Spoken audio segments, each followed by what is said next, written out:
இன்றைய தினம்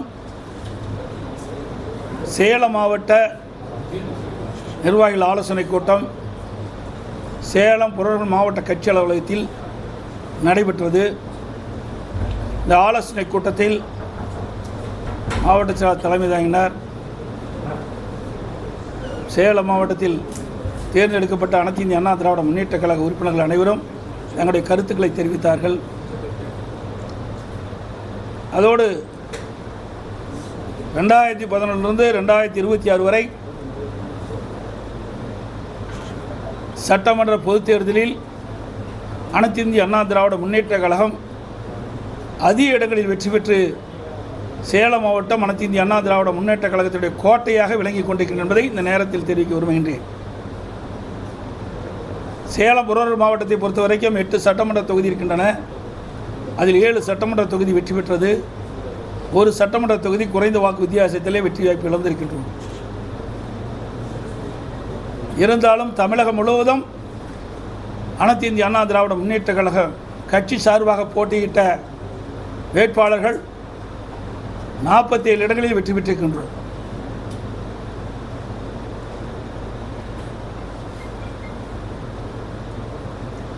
இன்றைய தினம் தமிழகத்தில் ஆட்சி நடக்கிறதா இல்லையா என்று சந்தேகம் நிலவிக் கொண்டிருக்கின்றது. அனைத்து இந்திய அண்ணா திராவிட முன்னேற்ற கழக ஆட்சி இருக்கின்ற பொழுது பல்வேறு திட்டங்களை கொண்டு வந்து சேலம் மாவட்டம் மட்டுமல்ல, தமிழ்நாட்டில் இருக்கின்ற அனைத்து மாவட்டங்களும் வளர்ச்சி பெறுவதற்கு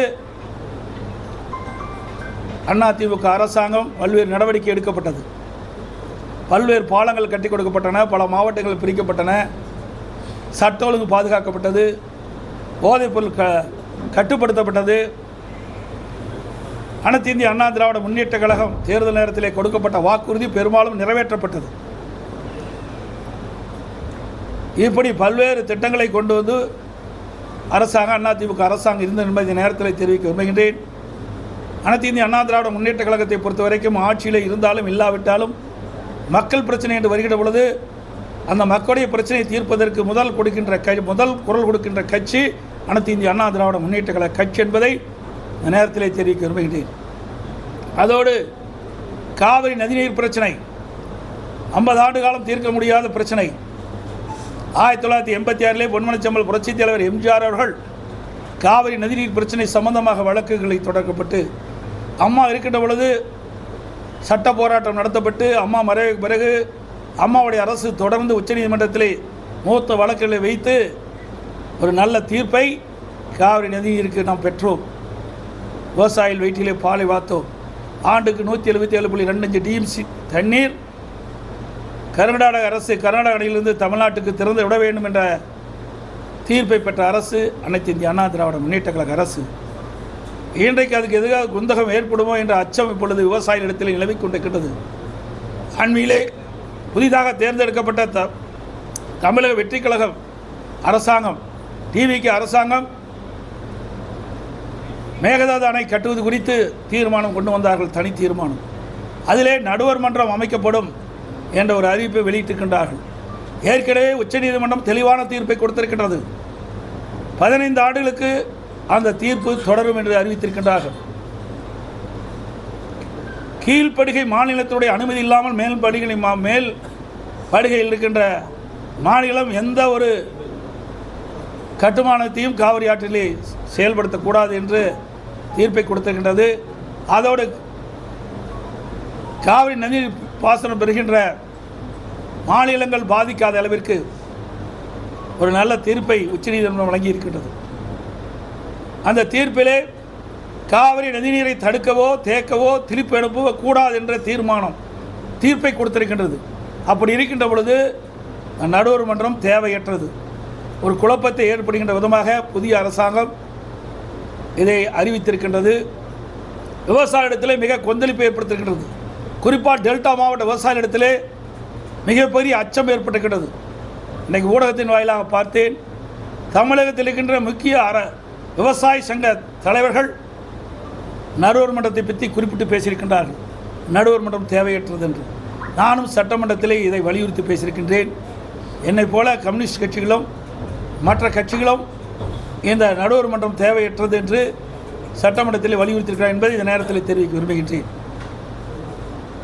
அதோடு அண்மையில் 10ஆம் தேதி கரூருக்கு தமிழக வெற்றி கட்சியுடைய தலைவரும் தமிழகத்துடைய முதலமைச்சருமான திரு விஜய் அவர்கள் பேசுகின்ற பொழுது ஒரு கருத்தை சொல்லியிருக்கின்றார். அனைத்து இந்திய அண்ணா திராவிட முன்னேற்ற கழகமும் திமுகவும் கூட்டு களவாடிகள் என்று குறிப்பிட்டிருக்கின்றார். எவ்வளோ பெரிய வார்த்தை! அவர் வகிக்கின்ற பொறுப்புக்கு அது சரியா சிந்திக்க வேண்டும். அவர் ஒரு முதலமைச்சராக இருக்கின்றார். எந்த வார்த்தையை பயன்படுத்த வேண்டும் என்று யோசித்து பயன்படுத்த வேண்டும். அனைத்து இந்திய அண்ணா திராவிட முன்னேற்ற கழகம் கூட்டு களவாளி அல்ல. தமிழக வெற்றி கழக தலைவர் திரு விஜய் அவர்கள்தான் களவாளி.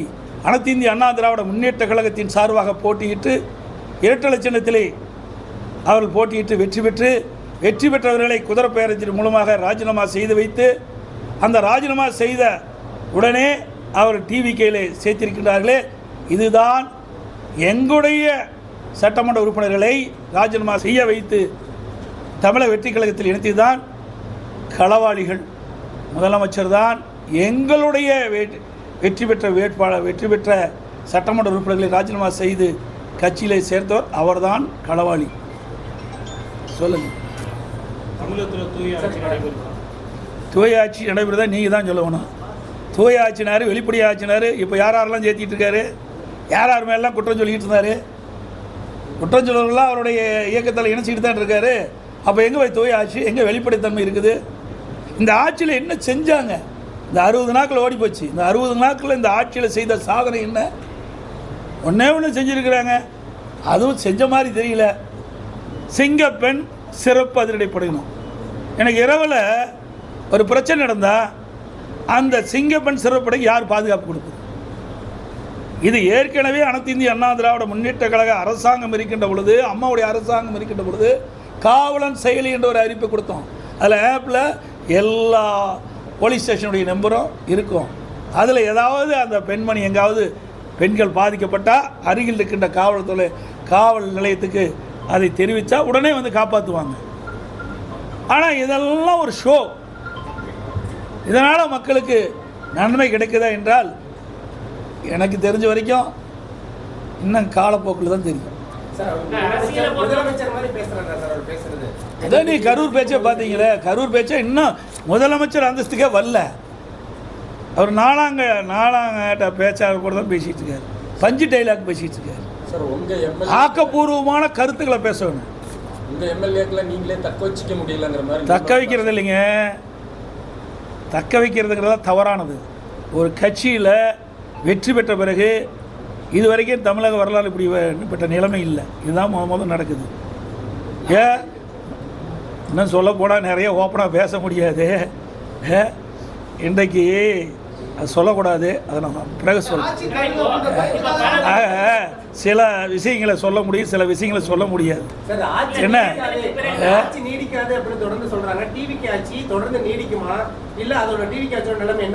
அதான் நான் ஏற்கனவே சொன்னேன். இப்போ ஸ்டாண்ட் இருக்குது, அந்த 3 ஸ்டாண்டு 3 காலும் சரியாக இருந்தால் தான் அந்த ஸ்டாண்டு நின்று நீங்கள் வந்து தொலைக்காட்சி சரியாக இயக்க முடியும்.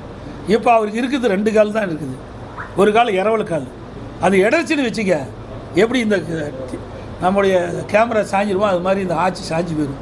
அந்த கூட்டணி கட்சியில் அங்கம் வைக்கின்ற தலைவர்களை அனுசரிக்க வரைக்கும் இந்த கட்சி நிலைக்கும். இன்றைக்கு அந்த கூட்டணியில் அங்கம் வைக்கின்ற கட்சி தலைவர்களாக நாளுக்கு ஒரு செய்தி சொல்லிகிட்டு இருக்கிறாங்க. நீங்கள் எல்லாம் பத்திரிகையில் ஊடகத்தில் வருகின்ற செய்தித்தான் நான் சொல்கிறேன். தினந்தோறும் ஒரு செய்தி சொல்லிகிட்டே இருக்கிறாங்க. ஒரு கட்சி தலைவர் என்னங்கிறாரு, நாங்கள் மேதுக்கு ஆளுநர் ஆட்சி வரக்கூடாது என்பதற்காக ஆதரவு கொடுக்குறோம், ஆனால் திமுக கூட்டணியில் அங்கம் வைக்கங்கிறார். அடுத்த நாள் வேறு மாதிரி ஒரு கருத்து சொல்கிறார். இப்படி முரண்பட்ட கருத்து சொல்லுகின்ற கட்சியை நம்பித்தான் இவர் ஆட்சி செஞ்சுட்டு இருக்கார். இவர் பெரும்பான்மையோட ஆட்சி போயிடல. அவர் 108 இடத்துல ஜெயிச்சிருக்கார். மீதியெல்லாம் மற்ற கட்சி வெற்றி பெற்று அதிலிருந்து சட்டமன்ற உறுப்பினர் இரவல் வாங்கி தான் ஒரு ஆட்சி நடத்துகிறார். தேர்தலுக்கு முந்தைய என்ன சொன்னார்? திராவிட கட்சியினுடைய சரியில்லை, 2 திராவிட கட்சியும் சரியில்லை. இப்போ ஒரு திராவிட கட்சியில் பல கூட்டணிகள் அங்கம் வச்சு அதில் வெற்றி பெற்று அதில் வந்தவர்கள் தான் அந்த ஆட்சி அமைப்பதற்கு உறுதுணையாக இருக்கிறாங்க. அப்புறம் தேர்தல் ஒரு பேச்சு, தேர்தல் முடிஞ்ச ஒரு பேச்சா? இரட்டை வேணுமா? சார், தாவேக திமுக வந்து கூட்டு சேரணும் அப்படின்னு திருமாவளவன் சொல்றாரு. இதை எப்படி பாக்குறீங்க? இது அவருடைய கருத்து. என்ன தினந்தோறும் ஒரு கருத்து சொல்லிட்டு இருக்காரு. எந்த கருத்தை எடுத்துக்கிறது இணைஞ்சு கூட்டணி அமைக்கும் அப்படின்னு ஒரு கட்டுக்கதையை கட்டி விட்டுருக்குறாங்க. அதாவது எங்களை பொறுத்த வரைக்கும் அனைத்து இந்திய அண்ணா திராவிட முன்னேற்ற கழகத்தை பொறுத்த வரைக்கும் நாங்கள் சொல்லிக்கிட்ட கருத்து தான் எங்களுடைய கருத்து. மற்றவருடைய கருத்தெல்லாம் இணைக்கக்கூடாது. புரிஞ்சுக்கிட்டீங்களா? ஒவ்வொருவருக்கும் ஒரு கருத்து இருக்குது. எங்களை பொறுத்த வரைக்கும் அனைத்து இந்திய அண்ணா திராவிட முன்னேற்ற கழகத்தை பொறுத்து உங்களுக்கு தெரியும். பொன்மனச்செம்மல் புரட்சித் தலைவர் எம்ஜிஆர் இந்த இயக்கத்தை துவங்கின்ற பொழுது தீய சக்தி திமுக என்று சொல்லி தான் தொடங்கினார். அந்த நிலைப்பாட்டில் இன்ற வரைக்கும் இருக்கிறோம். 195 இடத்துல நான் எழுச்சி பயணம் மேற்கொண்டேன். அப்போவும் திராவிட முன்னேற்ற கழகத்தில் செய்த தவறுகளை தான் சுட்டி காட்டினோம். 5 ஆண்டு காலம் பிரதான எதிர்க்கட்சி தலைவராக இருந்தேன். அப்பொழுது சட்டமன்றத்தில் பேசுகின்ற பொழுதும் அந்த கருத்தின் அடிப்படையில் தான் திராவிட முன்னேற்ற கழகம் செய்த தவறுகள் அதை சுட்டி காட்டி தான் நாங்கள் பேசினோம். இன்றைக்கும் அந்த நிலை தான். நிர்வாகிகள் வெளியேறிட்டே இருக்காங்க சார். பல்வேறு குற்றச்சாட்டு சொல்றாங்க. தொடர்ந்து நிர்வாகிகள் வெளியேற காரணம் என்ன சார்? அதிமுக ஏங்க வெளியேறின காரணம் வேணா அவையில் தான் கேட்கணும். இதான் இங்கே இருக்கிறாங்க, ஒரு எல்லா வெளியே இங்கே இருக்கிறோம், எல்லா கருத்து இருக்குது. அண்ணா திமுகவை பொறுத்த வரைக்கும் அவர்கள் மாதிரி குறுகிய வட்டத்தில் இல்லை. இன்றைக்கு ஏற்கனவே அம்மா இருக்கின்ற பொழுது அமைப்பு நீதியாக 9 பேர் தான் நியமிச்சிருந்தாங்க. இன்றைய கால சூழ்நிலைக்கு தகுந்தவாறு ஒவ்வொரு அமைப்புக்கும் 30லிருந்து 40 பேர் அமைச்சிருக்கிறோம். 30லிருந்து 40 பேர் பொறுப்பாளராக இருக்கிறாங்க. அதில் 1-2 வெளியே இருக்கின்ற பொழுது பத்திரிகையிலையும் ஊடகத்திலையும் நாள்தோறும் வெளியேறான செய்தி வெளியிட்டா நாங்கள் என்ன செய்வது? இல்லை, வெளியேறவங்க வந்து உங்களை தான் கடுமையாக ஒரு விமர்சனம் பண்ணியிருக்கிறாங்க. உங்களோட அப்புறம் அது வரைக்கும் ஜெயிக்க வரைக்கும் ஆதிக்கம் இல்லையா? ஆட்சி அமைக்கலைன்னா எப்படி வேணால் கருத்து சொல்லலாம். இவர்கள் ஆதரித்து பேசணும்ல, இவருடைய மாவட்டத்துக்கு போனோம்ல, அப்போல்லாம் ஏன் பேசலை? அவருடைய என்ன பேராசை. இன்றைக்கு வேறு இடத்துக்கு போனால் மந்திரி பதவி கிடைக்கணும் ஆசைப்பட்டாங்க. அவர் பெரிய அண்டாவில் அல்வாக கிண்டி கொடுத்துட்டு போயிட்டார். இருந்த அதிமுகவை ஒன்றுமில்லாமல் ஆக்கிய பொறுப்பு வந்து தினகரனையே சாருன்னு சொல்லிட்டு காங்கிரஸ் மாநில தலைவர் மாணிக்கம் தாக்கூர் அந்த கட்சியில் என்ன இருக்குது? கழுத தேஞ்சு கட்டருபாகிற மாதிரி அது எவ்வளோ பெரிய இயக்கம், 100 ஆண்டு விழா கண்ட கட்சி இன்றைக்கு தமிழகத்தில் எந்த நிலையில் இருக்குது? அவர் பேசுகிறாரு, ஏதாவது புதுசாக வந்திருக்கிறாரு, ஏதாவது பேசி விறுவிறுப்பான செய்தி வெளிவரணுங்கிறதுக்காக அந்த கருத்தை அவர் சொல்லியிருக்கிறார். காங்கிரஸோட நிலைமை பரிதாபமான நிலைமை. இப்போ தனியாகவே ஜெயித்தாங்க, திமுக அதோட போட்டிட்டாங்க, பல கட்சிகள் ஒன்றாக சேர்ந்தது, அப்போ ஜெயித்தாங்க. அப்போ கூட என்ன சொன்னார்? இதே திராவிட முன்னேற்ற கழக தலைவர் திரு ஸ்டாலின் அவர்கள் முதலமைச்சர் இருக்கும்போது எங்கள் கூட்டணி பலம் வாய்ந்த கூட்டணி, கொள்கை கூட்டணினாங்க. இப்போ என்ன ஆச்சு? கொள்கையும் கிடையாது, கூட்டணியும் இல்லை, எல்லாம் சிதறுண்டு. இன்றைக்கு அவருடைய சுய லாபத்திற்காக திமுக தலைமையில் வெற்றி பெற்று மாற்று அணிக்கு போய் அங்கே போய் பதவி வாங்கி இன்றைக்கு அதிகாரத்தில் இருக்கிறாங்க. இதில் எங்கே போய் கொள்கை இருக்குது? எதுவுமே இல்லையே. டிவிக்கு தேர்தல் அறிக்கையில இந்த விவசாய கடன் தள்ளுபடி கொண்டு சொன்னாங்க, அதுலயும் பண்ணல. இப்ப காவிரி மேலாண்மை விவகாரத்துல அந்த கர்நாடக அணையெல்லாம் நிரம்பிருச்சு, ஆனா இது வரைக்கும் தண்ணி திறக்கல. ஆனா இவர் வந்து நாம் ஏதோ பேசணும்னு சொல்றாங்க, ஆனா நான் பேசி 2 தரப்புலையும் சண்டை வரக்கூடாது, பிரச்சனை வரக்கூடாது அப்படின்னு சொன்னா விவசாயிகளுக்கு தண்ணீர் இது வரைக்கும் காவிரி அணையில வரல, டெல்டாவிலையும் ரொம்ப சிரமப்படுறாங்க. ஆனா விவசாயிகள் மீது எந்த ஒரு அக்கறை இல்லாதவர். ஏங்க அதாங்க கட்சி ஆரம்பிச்சு 2 வருஷம் ஆகுது. ஏதாவது அனுபவம் இருந்தால் பரவாயில்ல, விவசாயிகளை பற்றி சிந்திச்சா பரவாயில்ல, விவசாயிகள் என்ன கஷ்டப்படுறாங்கன்னு தான் பரவாயில்ல. அதெல்லாம் அதுக்கு முன்னுரிமை கொடுப்பாரு. அதான் என்ன, இப்போ அவருடைய அட்வைசர் யார்? தேர்தல் வகுப்பாளர் தான் அட்வைசர். இதுக்கு முந்தி இருந்த திமுக தான் சரி, அண்ணா திமுக தான் சரி, நான் இருக்கும்போது சரி, அட்வைசராக போடுறதா ஒரு அனுபவமிக்க துறை வாரியாக அனுபவம் வாய்ந்த ஒரு துறை செயலாளரை நாங்கள் போடுவோம். அவருடைய அட்வைஸெல்லாம் கேட்போம், அவருடைய ஆலோசனைலாம் கேட்போம், செயல்படுவோம். ஆனால் இவர் ஒரு புதுமை படைச்சிருக்காரு. சினிமாவில் புதுமை படைக்கின்ற மாதிரி ஒரு அரசாங்கத்தில் இவர்களுக்கு யாரெல்லாம் தேர்தல் நேரத்தில் ஆதரவாக இருந்தாங்க, ஆலோசகராக இருந்தாங்க, அவரெல்லாம் இன்றைக்கு அட்வைசராக போட்டிருக்காரு. இன்னொன்று வேடிக்கை என்ன, ஜனநாயகம் படத்தினுடைய தயாரிப்பாளரை இன்றைக்கு அவர் வந்து டெல்லி சிறப்பு பிரதியாக போட்டிருக்காரு. அடுத்து இன்னொன்று எடிட்டிங்கராக யாருக்கு ஒருத்தர் போட்டிருக்கான்னு எனக்கு வந்து தகவல். இது பண்ணால் கொஞ்ச நாளில் அவருடைய மேக்கப் மேனுக்கும் அவர் ஏதாவது பதவி கொடுத்துருவார். ஆக எல்லாமே சினிமா ஆக்கிட்டார். அரசாங்கம் என்பது ஒரு கேள்விக்குறியாகிவிட்டது என்பதை இந்த நேரத்தில் தெரிவித்து அனைத்து ஊடகங்களுக்கும் நன்றி.